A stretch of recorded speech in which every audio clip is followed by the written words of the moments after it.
Hello people! Ngayong araw nga pala ay gumawa ko ng mga flowers.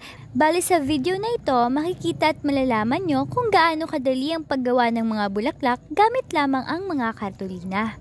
O syala, wala pang ligo ang babae na yan. One of the first tasks pala namin to for tomorrow's first day of immersion. Sa Christ Jesus Montessori School, incorporated nga pala ako na deploy guys. Meron nga pala akong dalawang kartolina dyan, pink at red. Tiniklop ko nga lang pala yan sa 4. Nakadepende sa inyo kung gaano kalaki. At saka gugupitin. Gayunpaman, kahit anong size ay pareho lamang ng proseso. Titiklopin sa 4 at makikita nyo dyan pagkatapos ay tiniklop ko pa na parang paputok ang itsura.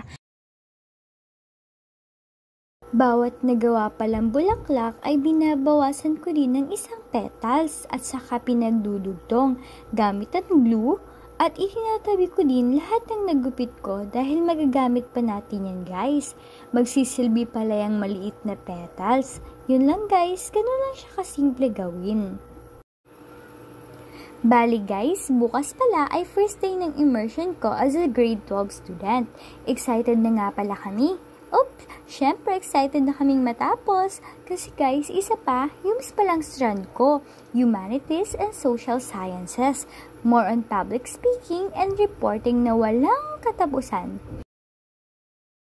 Pero advantage yun para sa amin, lalo na sa mga taong mahiyain. Kaya kung ikaw ay mahiyain at gusto mong ma-boost ang confidence mo, advice ko lang ay mag-YUMS ka. Dahil sa YUMS, mahahasa ka talagang magsalita in front of many people. Yun lang guys, sana ay may natutunan kayo. See you! Hindi pa siya patapos. Ako naman. Yan, gumagawa siya, nagugupit-gupit. Tapos na.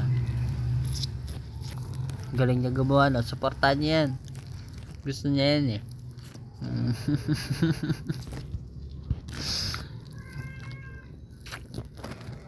Wow, ang ganda ah. Penge.